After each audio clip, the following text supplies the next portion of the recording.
ನಡ್ಕೊಂಡು ಹೋಗ್ತಾ ಇದೆ. ಆ ನಡ್ಕೊಳ್ಳೋಕೋಸ್ಕರ ಇವತ್ತು ಬಜೆಟ್ ಇವತ್ತು ಬಜೆಟ್ ಇದನ್ನು ಸೇರಿಸ್ಕೊಂಡು ಉತ್ತರ ಕೊಡಿ. ಯುಪಿಎ ಅಂದ್ರೆ ಏನು? ಯುಪಿಎ ಅಂದ್ರೆ ಬರೀ ಕಾಂಗ್ರೆಸ್ ನಿಮ್ಮದಲ್ವಾ? ಹಾಗಾದ್ರೆ ಊರುಗಳಿರ್ಲಿಲ್ವಾ ನಿಮ್ಗೆ? ಅದನ್ನು ಸೇರಿಸ್ಕೊಂಡು ಉತ್ತರ ಕೊಡಿ. ಈ ಊರುಗಳನ್ನ ಇಟ್ಕೊಂಡು ಏನಾಗಿದೆ, ಲೆಫ್ಟ್ ಟು ರೈಟ್ ಊರುಗಳು ಬಿದ್ದರೆ ಸರ್ಕಾರ ಬಿದ್ದೋಗುತ್ತೆ ಅಂತ ಹೇಳ್ಬಿಟ್ಟು ಇವತ್ತು ಆ ಎರಡು ರಾಜ್ಯಗಳಿಗೆ ಮಾತ್ರ ಬಜೆಟ್ ಅನ್ನ ಕೊಟ್ಟಿದ್ದಾರೆ, ಬೇರೆ ರಾಜ್ಯಗಳಿಗೆ ಅನ್ಯಾಯ ಮಾಡಿದ್ದಾರೆ. ಕರ್ನಾಟಕಕ್ಕೆ ಇಡೀ ದೇಶದಲ್ಲಿ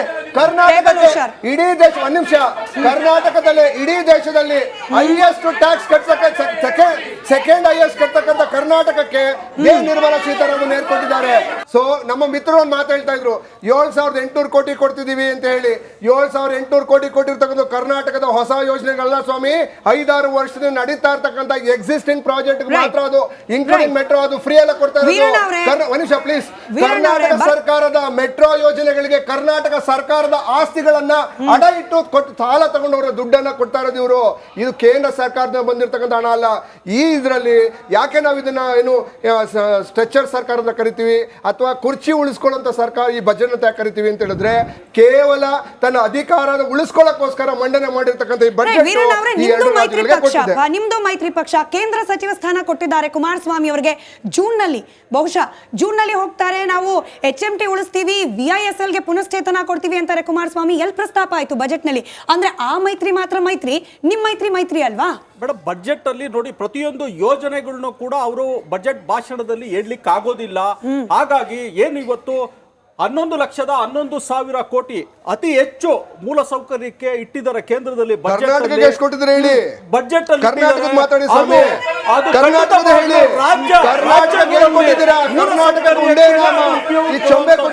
ನಮ್ಮಲ್ಲಿ ಇರ್ತಕ್ಕಂಥ 28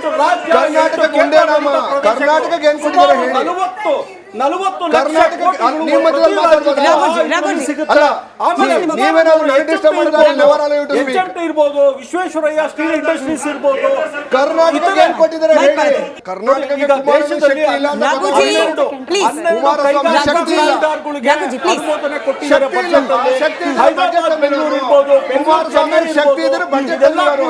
ಇದೆಲ್ಲ ಕೂಡ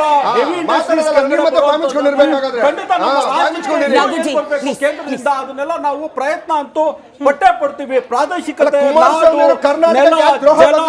ಇದಕ್ಕೆಲ್ಲ ಪರವಾಗಿ ನಾವು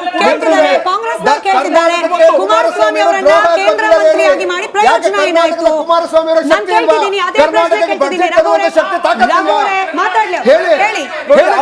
ಅದಕ್ಕೋಸ್ಕರನೇ ಸನ್ಮಾನ್ಯ ಕುಮಾರಸ್ವಾಮಿ ಅವರು ಇವತ್ತು ಭದ್ರಾವತಿಯಲ್ಲಿದ್ದಂತಹ ವಿಶ್ವೇಶ್ವರಯ್ಯ ಸ್ಟೀಲ್ ಅನೌನ್ಸ್ ಮಾಡಿಲ್ಲ, ಎಲ್ಲ ಅನೌನ್ಸ್ ಮಾಡಿದ್ದೀರಾ? ಕರ್ನಾಟಕಕ್ಕೆ ಕುಮಾರಸ್ವಾಮಿ ಶಕ್ತಿ ಇಲ್ಲ, ಶಕ್ತಿ ಮುಂದಾಗಿದೆ. ಎಲ್ಲ ಶಕ್ತಿ ಕುಮಾರಸ್ವಾಮಿ ಅವರ ಶಕ್ತಿ ಬಜೆಟ್ ಅಲ್ಲಿ ಅಮೌಂಟ್ ತರುವಂತ ಬಜೆಟ್ ಭ್ರಷ್ಟಾಚಾರಗಳು ಮಾಡ್ಕೊಂಡಿದ್ದಾರೆ. ನರೇಂದ್ರ ಮೋದಿ ಅವರ ನೀವು ಸೆಂಟ್ರಲ್ ಬಜೆಟ್ ಬಗ್ಗೆ ಮಾತಾಡಿ ಸ್ವಾಮಿ.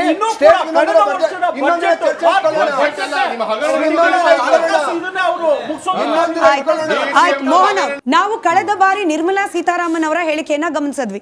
ಫ್ರೀ ಬಿಗಳು ಅಂದ್ರೆ ಉಚಿತ ಯೋಜನೆಗಳಿಗೆ ಖಜಾನೆಯ ಹಣವನ್ನ ಖರ್ಚು ಮಾಡಿಕೊಂಡು ಕೇಂದ್ರದ ಕಡೆಗೆ ಕಾಂಗ್ರೆಸ್ ಸರ್ಕಾರ ದೂಷಣೆ ಮಾಡ್ತಾ ಇದೆ. ಈ ಬಾರಿಯ ಬಜೆಟ್ ನಲ್ಲೂ ಕೂಡ ಮುಂದುವರೆದ ಅದೇ ಎಕ್ಸ್ಪ್ಲನೇಷನ್ ಬರ್ಬೋದು ಕೇಂದ್ರದ ಕಡೆಯಿಂದ. ಒಂದು ಈ ಉಚಿತ ಯೋಜನೆಗಳಂತ ಹೇಳ್ತಾ ಇದ್ರಲ್ಲ, ಅವನ್ನ ಉಚಿತ ಅಂತ ಹೇಳ್ಬೇಡಿ, ಇವೆಲ್ಲ ಸಾಮಾಜಿಕ ಭದ್ರತೆ ಯೋಜನೆಗಳು. ದೇಶದ ಜನರ ಸಾಮಾಜಿಕ ಭದ್ರತೆಗಾಗಿ, ಆರ್ಥಿಕ ಭದ್ರತೆಗಾಗಿ ತಂದಿರೋ ಯೋಜನೆಗಳು. ಅದರಿಂದ ಏನು ದೇಶ ಹಾಳಾಗಲ್ಲ, ದೇಶ ಏನು ಯಾವುದೇ ರೀತಿ ತೊಂದರೆ ಆಗಲ್ಲ. ಅದರಿಂದ ಆರ್ಥಿಕವಾಗಿ ದೇಶ ಅಭಿವೃದ್ಧಿ ಆಗ್ಬೇಕು ಅಂದ್ರೆ ಪ್ರತಿಯೊಂದು ರಾಜ್ಯದ ಜನತೆ ಅಭಿವೃದ್ಧಿ ಆಗ್ಬೇಕು ಆರ್ಥಿಕವಾಗಿ. ಇವತ್ತು GST ಹೆಂಗ್ ಕಲೆಕ್ಟ್ ಆಗುತ್ತೆ? ಇನ್ಕಮ್ ಟ್ಯಾಕ್ಸ್ ಹೆಂಗ್ ಕಲೆಕ್ಟ್ ಆಗುತ್ತೆ? GST ಕಲೆಕ್ಟ್ ಆಗ್ಬೇಕಂದ್ರೆ ನಿಮ್ಮ ಹತ್ರ ದುಡ್ಡು ಇರ್ಬೇಕಲ್ವಾ? ಏನಾದ್ರು ಖರೀದಿ ಮಾಡಕ್ಕೆ ನಿಮ್ಮ ಹತ್ರ ಕೆಲಸ ಇರ್ಬೇಕಲ್ವಾ? ನಿಮ್ಮ ಹತ್ರ ಕೆಲಸ ಇರ್ಬೇಕಲ್ವಾ? ಅಲ್ಲ, ನಿಮ್ಮ ಹತ್ರ ಕೆಲಸ ಇರ್ಬೇಕಲ್ವಾ? ನೀವು ಆದಾಯ ತೆರಿಗೆ ಕಟ್ಟೋದಕ್ಕೆ ಇವತ್ತು ಏನ್ರಿ ಕಾಮನ್ ಸೆನ್ಸ್ ಹೇಳಿ, ಏನ್ರಿ ಕಾಮನ್ ಸೆನ್ಸ್ ಹೇಳಿ? ಇವತ್ತು ದುಡ್ಡಿದ್ರೆ ನೀವು ಖರ್ಚು ಮಾಡ್ತೀರಾ ಇಲ್ವಾ? GST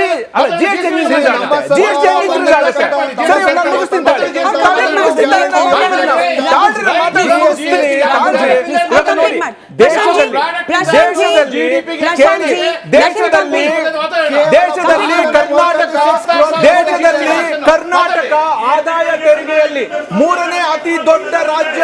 ಆದಾಯ ತೆರಿಗೆಯಲ್ಲಿ 1,40,40,000 ಕೋಟಿ ಆದಾಯ ತೆರಿಗೆಯಲ್ಲಿ ಕೇಂದ್ರಕ್ಕೆ ಕೊಡೋದು ರಾಜ್ಯ. ಆಯ್ತಾ, 3ನೇ ಸ್ಥಾನದಲ್ಲಿದೆ. ಅದೇ GST ಲಾಸ್ಟ್ ಮಂತ್ ಅಲ್ಲಿ 2 ತಿಂಗಳ ಹಿಂದೆ ಕರ್ನಾಟಕ ನಂಬರ್ 1 ಅಲ್ಲಿ GST ಕಲೆಕ್ಷನ್ ಅಲ್ಲಿ ಕೇಂದ್ರ ಕೊಟ್ಟಾಗ ವಾಪಸ್ ಸಿಕ್ಕಿದೇನು ನಿಮ್ಗೆ? ಹಣಕಾಸು ವಿಷಯ ವಾಪಸ್ ಸಿಕ್ಕಿದೇನು ಇಷ್ಟ ನಿಮ್ಗೆ? ಅದೇ ಚೊಂಬು. ಇವಾಗ ಸಿಕ್ಕಿದೇನು ಚೊಂಬು. ಇಷ್ಟೆಲ್ಲ ದುಡ್ಡನ್ನ ಇಷ್ಟೆಲ್ಲ ಜನರನ್ನ ದುಡ್ಡನ್ನ ಮಾತಾಡ್ಸೋಣ. ಕೇಂದ್ರಕ್ಕೆ ಕೊಟ್ಟಾಗ ಜನರನ್ನ ಮಾತಾಡ್ಸೋಣ. I request ಚೊಂಬು. panelists ಅಂದ್ರೆ ಒಂದು ವಿಕಸಿತ ಭಾರತ ಅಂದ್ರೇನು? ಕರ್ನಾಟಕನ ಮೂಲೆಗುಂಪು ಮಾಡಿ ಕರ್ನಾಟಕದ ಅಭಿವೃದ್ಧಿನ ಕುಂಠಿತಗೊಳಿಸಿ ಯಾವ ವಿಕಸಿತ ಭಾರತ ನೀವು ನಿರ್ಮಾಣ ಮಾಡ್ತೀರಾ? ಒಂದು ಕಡೆ ಅಭಿವೃದ್ಧಿ ಹೊಂದ್ತಾ ಇರೋ ರಾಜ್ಯಗಳನ್ನ ಸಪೋರ್ಟ್ ಮಾಡಬೇಕು, ಅಭಿವೃದ್ಧಿ ಹೊಂದೇ ಇರೋ ಪಾನಲಿಸ್ಟ್ ಗಳಿಗೆ ರಿಕ್ವೆಸ್ಟ್, ಗಂಟ್ಲು ಎನರ್ಜಿ ಸೇವ್ ಮಾಡ್ಕೊಳ್ಳಿ, ಜನ ಮಾತಾಡ್ತಾರೆ ನೋಡಿ. ಕರ್ನಾಟಕಕ್ಕೆ 5 ಸಚಿವರನ್ನ ಕೊಟ್ಟು 17 MP ಗಳನ್ನು ಏನು ಕೇಂದ್ರ ಸರ್ಕಾರಕ್ಕೆ ಏನು ಕೊಟ್ಟಿದ್ದಾರೆ. ಇವತ್ತು ನಮ್ಮ ಬಜೆಟ್ನಲ್ಲಿ, ಈ ಬಜೆಟ್ನಲ್ಲಿ ಕರ್ನಾಟಕಕ್ಕೆ ನೀವು ತೋರಿಸಿದ ಹಾಗೆ ಶೂನ್ಯ. ಯಾವ ಥರದಲ್ಲೂ ಕೂಡ ಯಾವುದೇ ರೀತಿ ಅನುಕೂಲತೆ ಇಲ್ಲ. ಯಾಕಂದರೆ ರೈಲ್ವೆ ಯೋಜನೆಗಳು ನೆನೆಗುದಿಗೆ ಬಿದ್ದಿರೋಂಥ ಯೋಜನೆಗಳಿಗೆ ಅನುದಾನ ಕೊಟ್ಟಿಲ್ಲ. ಮತ್ತು ನೀರಾವರಿಗೆ ಮಹದಾಯಿ ಇರ್ಬೋದು, ತುಂಗಭದ್ರಾ ದಡ ಯೋಜನೆ ಇರ್ಬೋದು, ಮತ್ತು ಬೇರೆ ಬೇರೆ ಅನೇಕ ಯೋಜನೆಗಳು ಇವತ್ತು ಕುಂಠಿತವಾಗಿದೆ. ನಾವು ಭಾಳ ನಿರೀಕ್ಷೆ ಇದ್ವಿ. ಯಾಕಂದರೆ ಬಹಳ ಮೇಧಾವಿಗಳಾಗಿರ್ತಕ್ಕಂಥ ಕುಮಾರಸ್ವಾಮಿರವ್ರ ಮೇಲೆ ಬಹಳ ವಿಶ್ವಾಸ ಇತ್ತು. ಮತ್ತೆ ಬೇರೆ ಬೇರೆ ಸಚಿವರುಗಳು ಕೂಡ 5 ಜನ ಉತ್ತರ ಯಾರು ಕೊಡ್ಬೇಕು? 5 ಜೆಡಿಎಸ್ ನವರ ಅಲ್ಲ, ನಾನು ಕೇಳ್ತಾ ಇದ್ದೀನಿ. ಈ ಕೇಂದ್ರ ಸರ್ಕಾರದ ಪರವಾಗಿ ಯಾರು ಮಾತಾಡ್ತಿದ್ದಾರೆ ಅವ್ರಿಗೆ ಕೇಳ್ತಾ ಇದ್ದೀನಿ ಪ್ರಶ್ನೆ.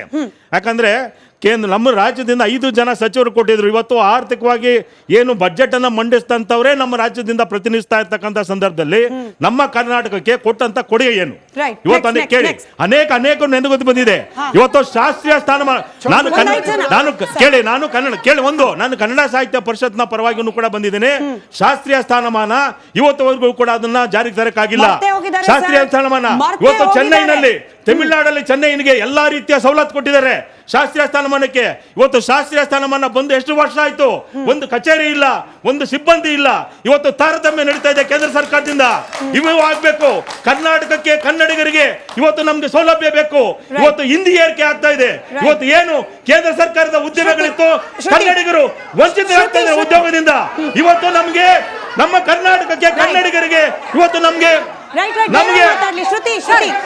ಸರ್ ಶಾರ್ಟ್ ಆಗಿರ್ಲಿ ಸರ್, ಪ್ರಶ್ನೆ ಶಾರ್ಟ್ ಆಗಿರ್ಲಿ. ಆಯ್ತು ರಿಯಾಕ್ಷನ್ ತಗೊಳ್ತೀನಿ ನಾನು. 1 ಸೆಕೆಂಡ್ ಎದ್ದು ನಿಂತ್ಕೊಳ್ಳಿ ಸರ್, ಎದ್ದು ನಿಂತ್ಕೊಳ್ಳಿ ಸರ್. ಇಲ್ಲಿ ನಂದು ಎರಡೇ ಪ್ರಶ್ನೆ. ಒಂದೇನಂತಂದರೆ ಇಲ್ಲಿ ಏನಾಗಿದೆ ಅಂತಂದರೆ ಮಧ್ಯಮ ವರ್ಗದ ತೆರಿಗೆದಾರರಿಗೆ ಬಹಳಷ್ಟು ಕಷ್ಟವಾಗುತ್ತೆ ಈ ಬಜೆಟ್ನಲ್ಲಿ. ಏನಂತಂದರೆ ಆ ತೆರಿಗೆದಾರರಿಗೆ ಇನ್ನೂ ಸ್ವಲ್ಪ ಸಡಿಲಿಸಬೇಕಾಗಿತ್ತು ಅನ್ನೋದು ಬಹಳ ಮುಖ್ಯವಾದ ಅಂಶ. ಈಗ ನನ್ನ ಪ್ರಶ್ನೆ BJP ಅವರಿಗೆ ನೇರವಾಗಿ, ಈಗ ನಿತಿನ್ ಬಾಬು ಅವ್ರಿಗಿರೋಂಥ ಒಂದು ಪ್ರಾಧಾನ್ಯತೆ ಮತ್ತು ಚಂದ್ರಬಾಬು ಅವ್ರಿಗಿರೋಂಥ ಪ್ರಾಧಾನ್ಯತೆ ಯಾಕೆ ನಮ್ಮ ಕುಮಾರಸ್ವಾಮಿ ಅವರಿಗೆ ಪ್ರಾಧಾನ್ಯತೆ ಕೊಟ್ಟಿಲ್ಲ? ಮತ್ತು ಅದೇ ರೀತಿಯಾಗಿ ಇಲ್ಲಿಂದ ಗೆದ್ದು ಹೋಗಿರ್ತಕ್ಕಂಥ 19 ಜನ ಸಂಸದರಿಗೆ ಯಾಕಿಲ್ಲ ಅಂತ. ಇವಾಗ ನಾವು ಯಾವುದೇ ರೀತಿಯಾದಂತಹ ಭಾಷೆ ಮೇಲೆ ನಾವು ಯಾರು ಕರ್ನಾಟಕದ ಜನ ನಿಂತಿಲ್ಲ. ಮತ್ತು ಈ ಭೂಮಿಯ ಮೇಲೆ ಭೂಮಿ ಒಂದು ಇದಿಟ್ಕೊಂಡಿರ್ತಾರಲ್ಲ, ಆ ಒಂದು ಕ್ಷೇತ್ರವಾರು ಒಂದು ಇದನ್ನು ನಾವು ತೋರಿಸ್ತಾ ಇಲ್ಲ. ನಾವು ಕರ್ನಾಟಕದ ಜನ ಯಾರಿಗೆ ಓಟ್ ಹಾಕ್ಬೇಕಂತ ಪ್ರಜ್ಞಾವಂತರಾಗಿದ್ದೀವಿ. ಅವ್ರಿಗೆ ಕರೆಕ್ಟಾಗಿ ಓಟ್ ಹಾಕಿ ಸ್ಥಾನಮಾನ ಕೊಡ್ತಾ ಇದ್ದೀರಲ್ಲ. ಆದರೆ ಇವತ್ತು ಈ ಧೋರಣೆ ಯಾಕೆ? ಸ್ಥಾನ ಉಳಿಸ್ಕೊಳ್ಳೋದಕ್ಕ ಅಥವಾ ಬೇರೆ ಏನು ಹೇಳ್ತಾ ಇದ್ದೀರಾ? ಕರ್ನಾಟಕದ ಜನ ಎಲ್ಲಾದರೂ ಒಕ್ಕಲೆದ್ದು ಹೋಗ್ಬೇಕಾ? ಆಂಧ್ರಾಗೆ ಹೋಗ್ಬೇಕಾ? ಬಿಹಾರ್ಗೆ ಹೋಗ್ಬೇಕಾ? ಅಲ್ಲಿ ಫೆಸಿಲಿಟೀಸ್ ಇದಾವಂತ ಆ ಕಡೆ ಹೋಗ್ಬೇಕಾ? ಏನು ನಿಮ್ಮ ಉದ್ದೇಶ ಏನು? ನಾನು ಕರ್ನಾಟಕ ರಾಜ್ಯ ಪತ್ರಿಕಾ ವಿತರಕರ ಒಕ್ಕೂಟದ ರಾಜ್ಯಾಧ್ಯಕ್ಷನಾಗಿ ಶಂಭುಲಿಂಗ ಅಂತ ಮಾತಾಡ್ತೀನಿ. ದೇಶದಲ್ಲಿ ಪತ್ರಿಕಾ ವಿತರಕರು ಇದ್ದಾರೆ ಅನ್ನೋದು ಏನಾದರೂ ಕೇಂದ್ರ ಸರ್ಕಾರಗಳಿಗೆ ಏನಾದರೂ ಅರಿವಿದೆಯಾ? ನಿಮ್ಮ ಸುದ್ದಿಗಳನ್ನು ಪ್ರತಿದಿನ ಮನೆಗೆ ತಲುಪಿಸ್ತಾ ಇರೋರು ನಾವು. ಕೊರೋನಾ ಬಂದಾಗಲೂ ಕೂಡ ದೇಶದಲ್ಲಿ 25 ಲಕ್ಷಕ್ಕೂ ಹೆಚ್ಚು ವಿತರಕರಿದ್ದಾರೆ. ಅವರ ಬಗ್ಗೆ ಒಂದು ಕಿಟ್ ಆಗಲಿ, ಒಂದು ಸಮಾಧಾನ ಎಸೆನ್ಷಿಯಲ್ ಸರ್ವಿಸ್ ಅಂತ ಮಾಧ್ಯಮವನ್ನು ಮಾಡಿದ್ರಿ.